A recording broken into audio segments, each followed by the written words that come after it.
and welcome. I'm AJ. I'm Alex. And this is NTVN, New Tech Vintage Nerds. Today we're going to talk about what's connected to our computers. Mainly what's connected to your computer. Yeah, well, I do want to know what's connected to your computer, but we're going to hear about that after the intro. Let's roll it. Roll it.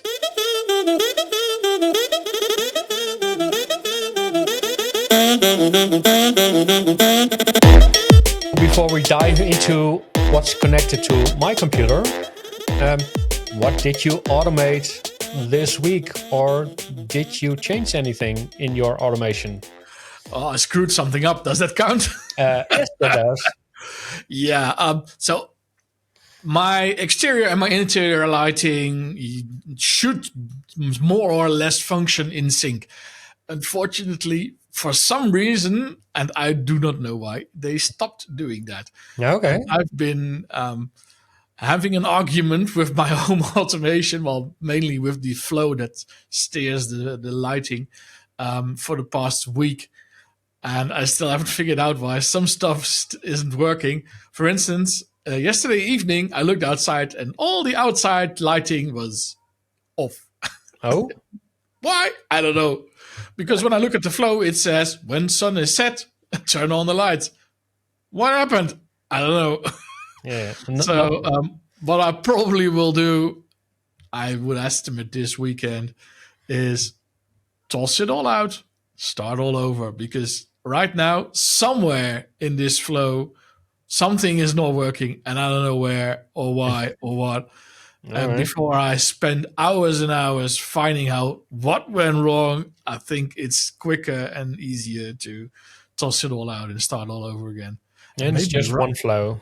It's one huge big flow. Yeah. Okay. It's one flow that starts off with well, it's got several triggers. It's got a trigger when the sun comes up, when the sun comes down, when the lux number outside is below or above a specific value, and when the lux number inside is above or below a specific value. So when it goes dark because it starts to rain, or well, because of some other strange weather phenomena, the brightness, the daylight is dark. I also want the lights to turn on inside and outside. Yeah. And that is, I think those two started to cross over or something, but for some reason it's now a very big mess, resulting in some lights being on at times they shouldn't be, some lights being off at times they should be on, and whatnot. So I'll start all over. And I think this time I'll write out what I wanted to do first, and then I start programming. That will be the first one. Yeah, we're not too old to learn. I had the same issue. I have an automation for screens and shades. If it is warmer than a specific temperature in the house, and it's warm outside, then the screen should close, unless the wind is blowing harder than, 30 kilometers an hour. Stronger. Yeah, but it didn't work because something went wrong between the wind and the time of day, because I don't want it to close at night when there is something like it's warm outside, warm inside, so it should be closed. Yeah. No, it's just it's during night. You don't need it. Yeah. So I changed it to make sure that when it's blowing stronger than X amount of kilometers an hour, then it should close the shades instead.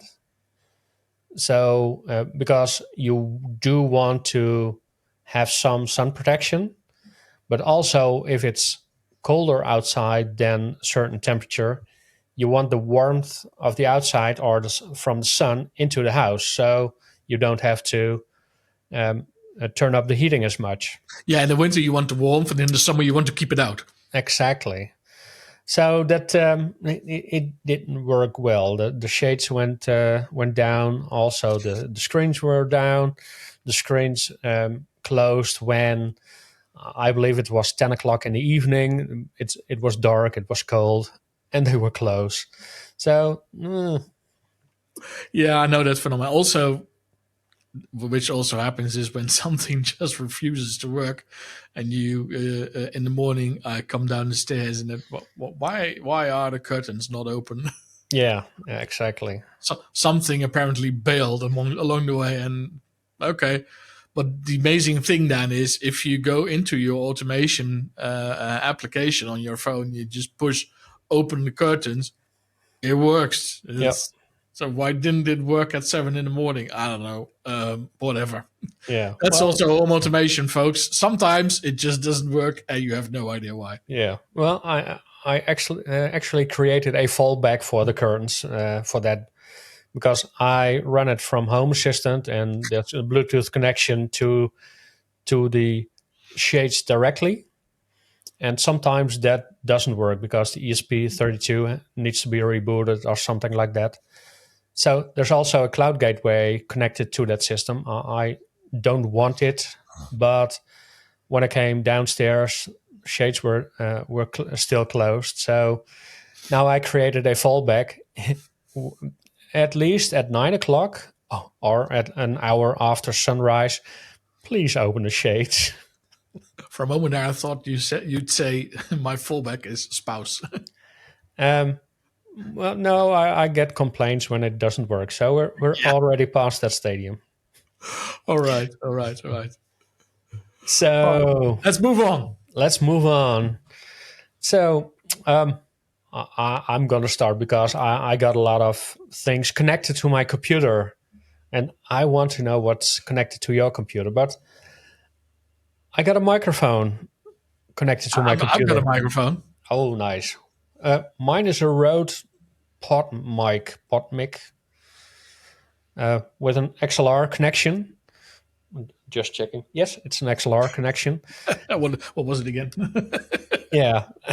So since I do something with audio, I wanted to actually use a microphone with an XLR connection so I could use it on all kinds of different systems. I have a, what's it called? Mengtafel. um, at least some audio panel where I can turn some knobs. Mixer. So, yeah, it's a mixer. Let's go with that. So I bought a audio interface that I connect to my computer, which has an XLR connection and also an USB-C connection. And then the output from my microphone goes into that, and it's a great system, except that the PodMic doesn't provide the necessary oomph to the amp. So That tends to be a problem with XLR microphones. yeah, and I could have bought the complete Rode system because then it's already prepared for the microphone. But I didn't want to do that because it's me. So I bought a Cloudlifter, and a Cloudlifter is a little thing that pumps up the input with 25 decibels. It's a small box, right? So it plugs on both sides, and you just Yeah, put it in between the mic and your whatever you use to receive the mic signal. yeah, that's correct. So it's just XLR in, XLR out, I and think it's it. about 100 euros ish. I don't know. I believe it was a little bit more expensive, or at least in my thought it was expensive. If Because I recall, because I looked at it at some point in time, I think there were a couple of versions, but I think the cheapest one was about somewhere around 90 or 100 euros. yeah, I'm looking at it. It's 165 euros. Oh wow, okay. Yeah, Inflation is there as well. yeah, but it works. So what do you use? Um, well, what I use is I've got a microphone called a Rode Podcaster. Hmm. and I think so. Is it a podcaster? Yeah, it's a podcaster, and it's USB. So I plug it into the mic and I plug it into the system I'm on right now, and that's it. Mm, Period. that's short. Yeah, sorry. So why did you choose a USB? Just because of the ease of use, and you can put it directly into your computer. Mainly, yes. I've had an XLR on my other system, and I've had numerous incidents and issues with that. By the mic, I don't know, was not understandable because the volume was bad, or it was distorted, or the audio interface hung itself up, or some other shit. So the thing is, I always had incidents. I used to have a huge, maybe you can recall, I used to have a huge mixer on my table. I think an Yeah.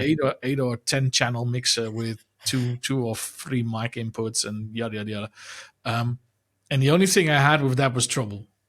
Mm. Basically, it was either too loud, or it was not loud enough, or it had distortion. It was cracking. It was, I don't know. There were all kinds of issues with it.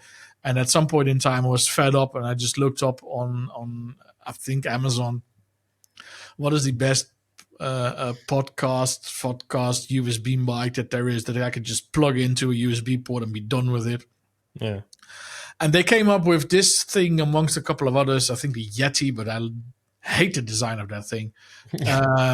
Yeah, and some other thing that had RGB lighting in it. I was like, Yeah. sorry, Why no. not? Who doesn't like RGB?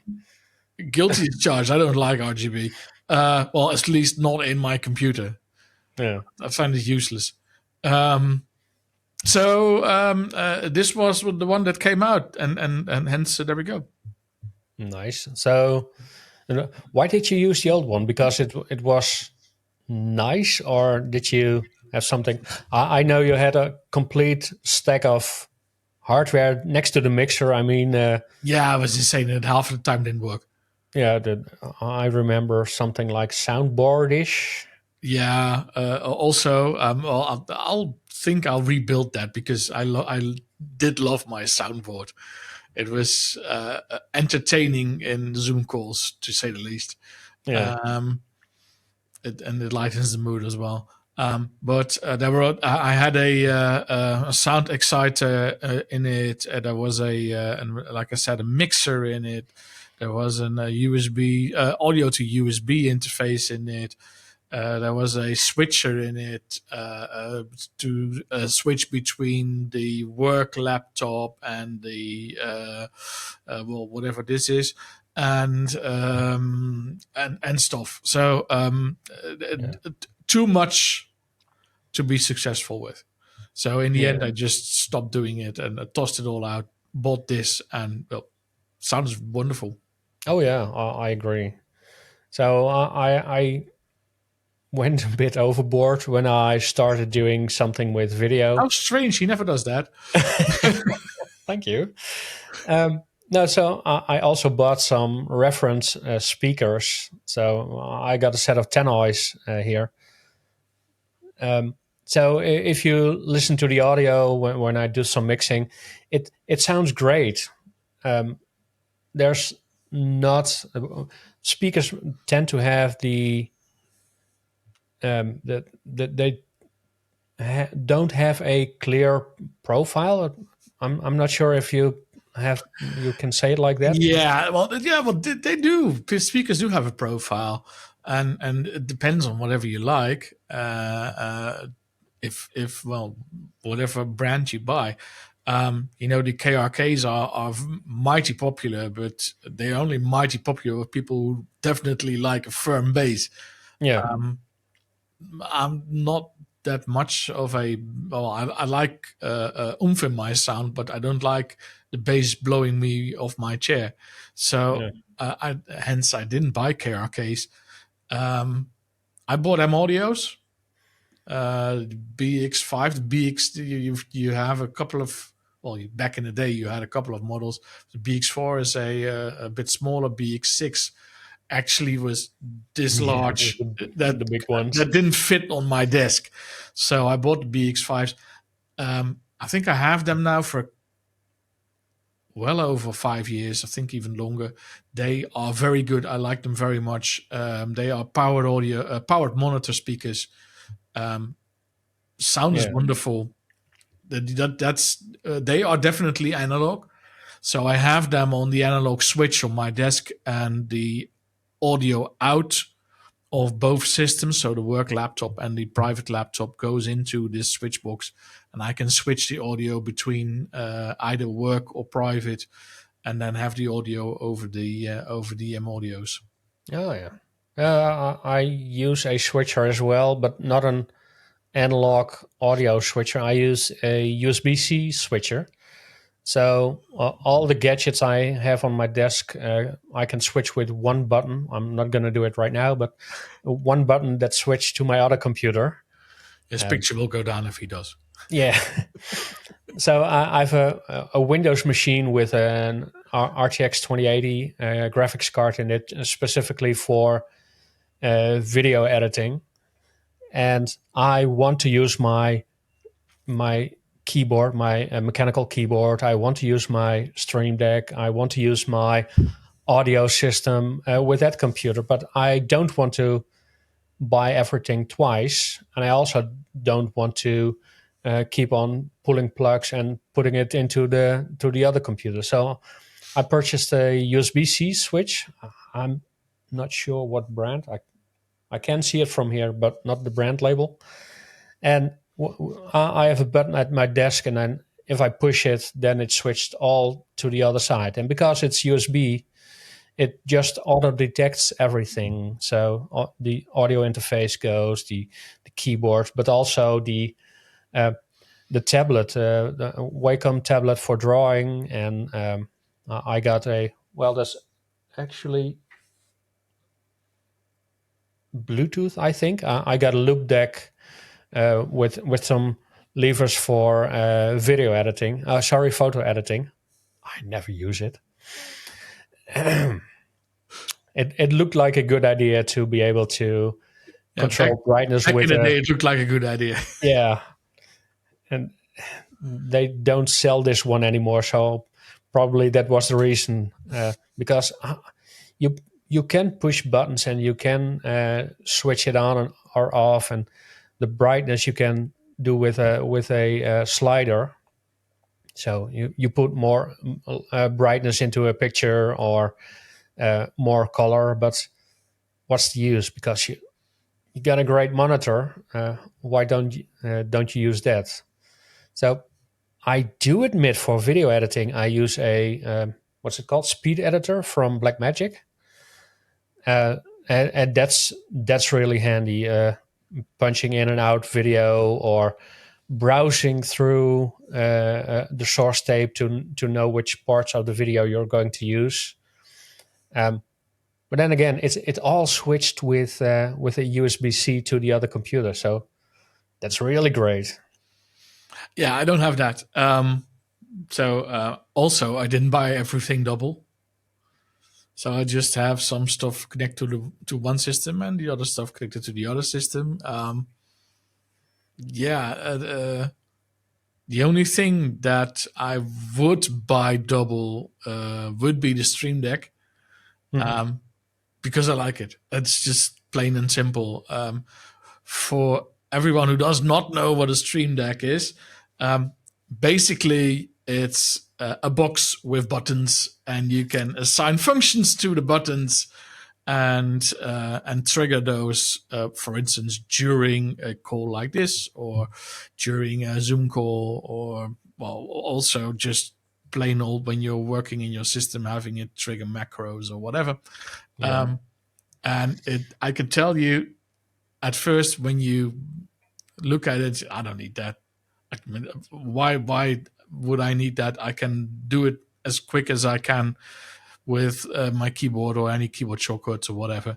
Yeah. You think, but it is so damn convenient to just have, for instance, in a Zoom call, just have a mute button and a turn off the camera button and a leave button and all kinds of shortcuts that just are directly under your fingers. You push them and it happens.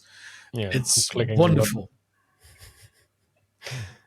I tried clicking a button, but nothing happens because I'm not in a call. Yeah.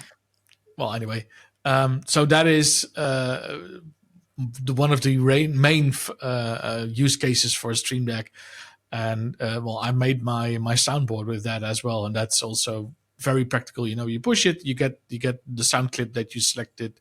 Period. That's it. You can decide if you want to play it once or if you want to play it in a loop. If you want to fade in, fade out, or if you want to just drop it in there, and that's it.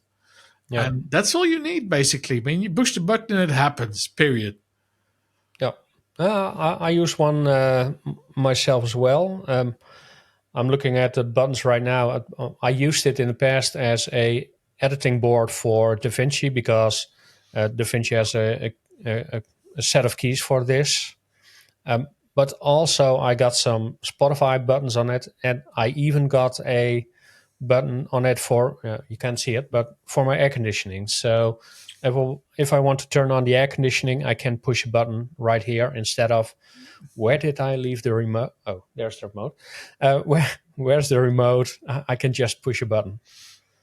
Yeah, I love it. I still have the old version, so this is I can show this. This is the version that I bought. This is still generation 1 with a It's very nice 15 button system. Yeah, very nice self-printed stand. It came with a stand, but it was not very good. So I printed something myself, which first of all doesn't fold when you push a button and doesn't slide back. So this is something want that you, if you want the stand is just on Thingiverse, so you can find it there and print it. Okay, because my buttons keep falling. Yeah, it's so use the stand seriously. It's bloody convenient. Oh, nice. But I think this was 160 euros back in the day. I think it still is. Yeah. They apparently do not have inflation. I don't know. Anyway, that is definitely, well, as far as I can recommend. This comes highly recommended from my end. Yeah. Let's see. It's 146 euros. Oh, and the it new went down one even. with, and the new ones with dials, but they also have less buttons. Yeah, you've got a Stream Deck Plus and a Stream Deck 2, I think. Stream Deck 2 is actually the version 2. Don't ask me what the difference is with one of the probably better screens or something. They come in 3 sizes, small, medium, and large. The small has, I don't know, 4 buttons or 8 or something. Yeah. The medium has 15 and the large has 20, top of my head. Yeah, it's the XL. XL, what's it called? 1, 2, 3, 4. 1, 2, 3, 4, 5, 6, 7, 8. Oh, just 32 buttons. 32 buttons. Okay, there you go. A lot. But I usually, I noticed that the medium version with the 15 buttons tends to be enough. If you really want a very extensive soundboard, it may be interesting. But then again, that version also has a different price tag. Yeah. I think it's 200 and something. 259. Yeah, that's a lot. And the Mark II with 15 buttons is 159. I wasn't too far off with my 169. Anyway, it's significantly more expensive. So, you decide. Yeah. I did glance at the audio specific one with the OLEDs and the dials on it, but I can't get the business case correct. Yeah, so I just left it. No, I don't need that. Yeah. So I also use a specific camera. I got a Lumina camera. It's got AI. Looking back at one of the previous episodes. No, but it's a good little camera. It is able to do 4K, they say, and I probably think that's correct looking at the resolution. Although most applications don't support it. I mean, Zoom and Teams switch back to 720 or 1080, I believe. 1080. And every time I get a warning, some external program switch your camera back to, etc. Yeah. Yeah. Zoom calls 1080 high resolution. Yeah. So why 4K camera? Well, because I could. Would I buy it again? Probably not, because there's a lot of AI in it. There's a software application. Yeah, let's call it an application that can do a lot. You can control the whole camera, but the software is a bit heavy, or my laptop is not powerful enough. And if I look at the image, like the image I'm using right now for this call, it's regular, it's raw, and all the other things that can come on top of it, like the AI parts, it's additional sharpening that does look natural. I can blur the background, but then again, it It's very, messes things very up. ugly blur. Yeah. So why do that? Then I could put my DSLR instead of my webcam. That's probably a lot better. But then again, it's And a the lot more lenses that, expensive. yeah. I had it once. Somewhere I got a video interface and I tried it for Zoom calls. The picture quality is amazing. Yeah. So much better. But Yeah. my God, first of all, it's a nightmare to set up. Yeah. Second, it's far too expensive to use like that. And third, it's a hassle to keep it operating, especially if you use it in a day-to-day setup like we do. Yeah. So I'm using a Logitech Brio. I think that was a brand of butter in the past in the Netherlands. Anyway, Yeah. am I impressed? Not really. It's USB-C. It can do 4K, but when you switch it to 4K, all programs start to complain that the image stream is crap. Yeah. So if you think that a Logitech Brio does 4K, in theory it does. It practically don't use it. Yeah. Um, it works with Windows Hello. That's the only Okay. advantage I found so far. So it's got the depth camera and I think it's got three or four sensors in there that actually make it work with Windows Hello. So that does work. So I can use. I'm working on a laptop right now. This is a Lenovo ThinkPad P50. So it's an older laptop, but still works fine. It's a fairly. It's actually a mobile workstation, as they call it. It's Core i7. I think it's got 64 gigs of RAM and some idiotic other figures. It's also got an NVIDIA Quadro 2000. So you think that if I plug this in USB-C to USB-C with a stream bandwidth of, I don't know, I think 5 gigs is what it supports, it should be enough for 4K.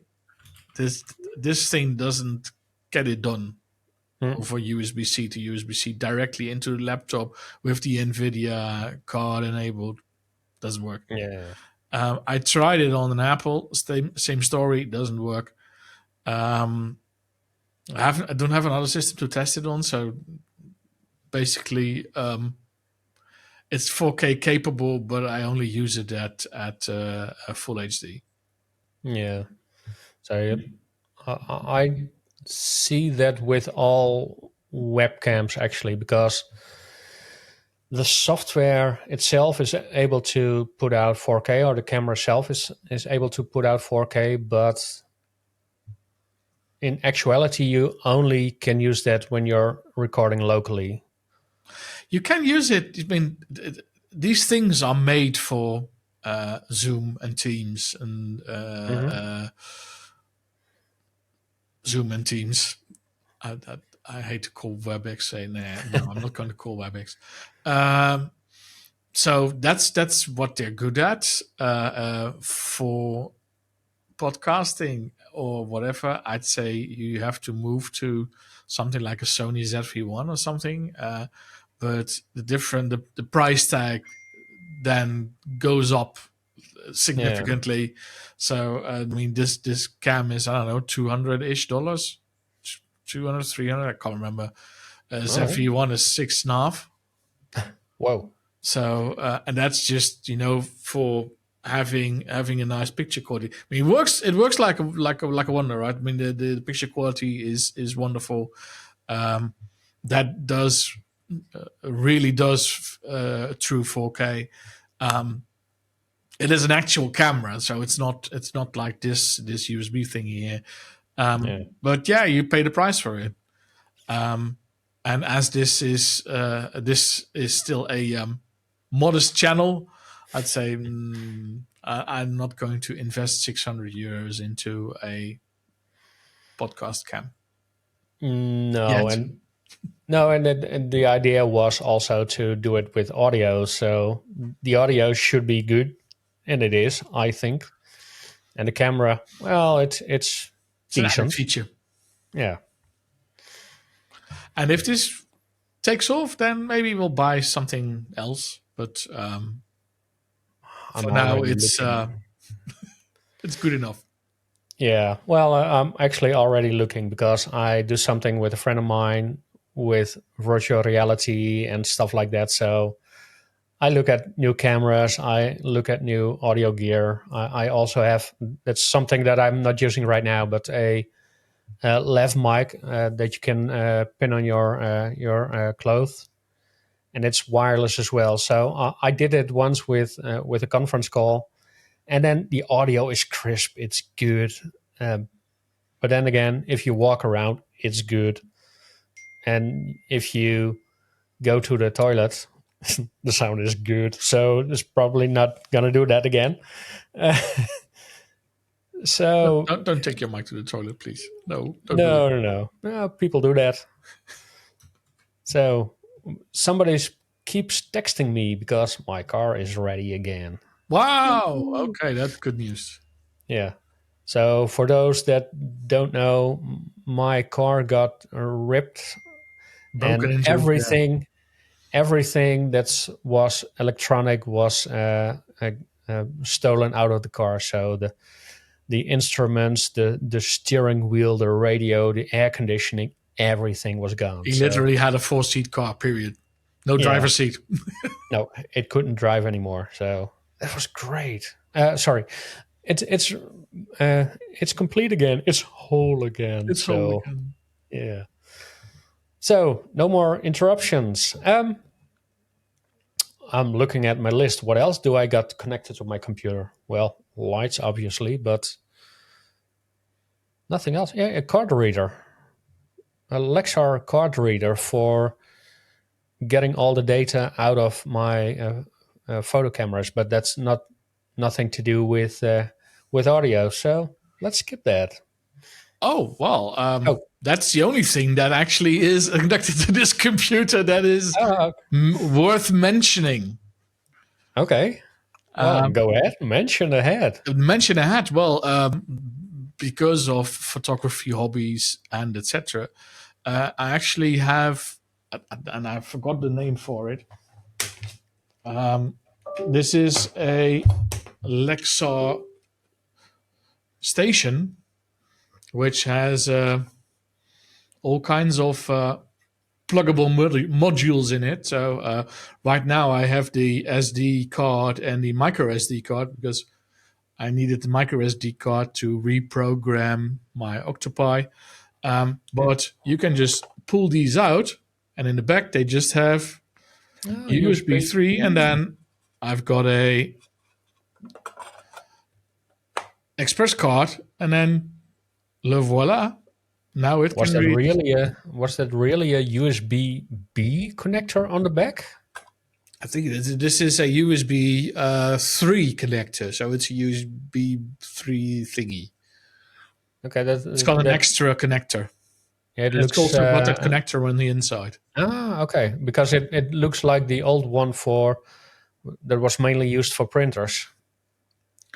Well, I have a serial USB serial interface, which also has that.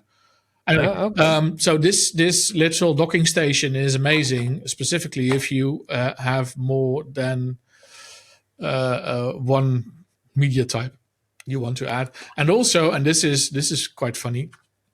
This actually is an SSD, Oh. and the little lights on the front tell you how full the drive is. Oh, nice. Yeah, I can tell you, I never use it. Oh. So the feature is nice, but it's not very usable. The drives, however, are very usable. So thing is, I think this thing is end of sale already. So Hmm. if you want it, you can probably find it out there. So, I think I bought mine on eBay, so it's findable. But it used to be very expensive. I think the case the case comes in USB 3 and Thunderbolt. But the Thunderbolt one is insanely expensive. USB 3 one was, I think, about just the case itself was about 200 euros, and then each module is another 40. Okay.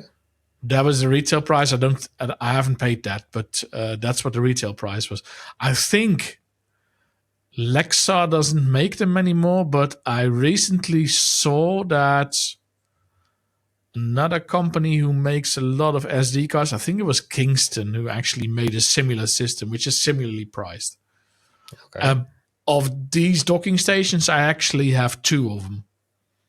So Yeah. one is connected to this system, and the other one is connected to my photo editing station. It is a pretty good system because I have the smaller Lexar, the 5-pointed one, where one side you put in the large SD cards and a micro SD, and the other side has got it's a big slot. I don't use it because I have In my no experience, they're fancy shit. camera. In Sorry. my experience, they're usually crap. Oh, okay. Yeah. Well, These readers are insanely quick. So you put the drive in or the card in, and 1, 2, 3, it's in your system, and you can transfer files at full speed. okay. Whatever the Yeah. card can give you, that's what you'll get. So Yeah. the The the compact 5-pointed one flash, doesn't do that. excuse me, the compact flash, the reader really pushes my compact flash cards to the limit, Oh, cool. and they are I'm much quicker than the SD cards. I'm going to search eBay for that. I think because, well, the 5-pointed one is you get the data off of it. Look at the That's Kingston about ones. I it. think they are still. First of all, they are still supported, and second, they will probably be a USB C ish, and that's basically what you want nowadays. Yeah. Cool. So now you know what's connected to our computers. Let us know in the comments below or on the podcast what you have connected to your computer for audio and video. So What gives you with the that, edge? yeah, and perhaps we'll invite you to talk about it. That would be nice. Yeah, A guest. a guest. Yeah. So with that, tips. I put nothing in my list because I don't know. Well, I have one actually, and this is for all you home labbers out there. It's a reverse proxy. Generally, reverse proxies are for people who have one external IP address and would like to host more than just one, for instance, web interface. You can then, based on the host name or based on whatever you decide, it has to be repointed to any thing you have in your internal network. What it also does is provide you a bit of security because it is basically a sort of a buffer between the internet and your web web server so it can catch, for instance, some exploits and stuff. But what it also can do, and this is why I use it, you know that all those web interfaces that have SSL enabled but have a self-signed certificate, and every time you log on, you get this bloody error, that your connection isn't trusted because of a self-signed certificate, yada yada yada. Yeah. In comes Reverse Proxy, because the specifically the Nginx Reverse Proxy actually gives you the opportunity to import and request Let's Encrypt certificates.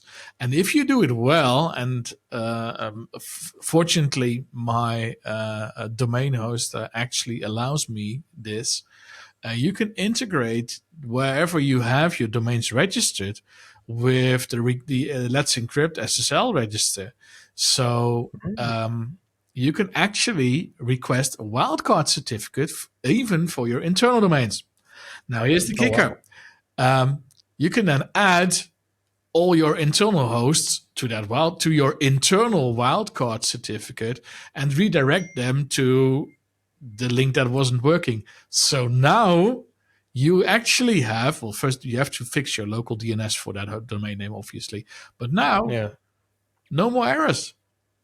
Oh, nice. And that's, seriously, it's so annoying. Clicking it every time. And it just now works. Nice. So Reverse Proxy, it even comes as a container you can just deploy like that, log on to the interface, start using it. No programming needed from your end other than download the container, boot it up, and log on to it. That's it. Oh, cool. Yep, definitely. Start using that, folks. Okay, then. Well, with that, I think we can end the episode. Keep safe, keep secure, keep an SSL. If you got anything, please let us know, and see you next time. See you all. Bye-bye.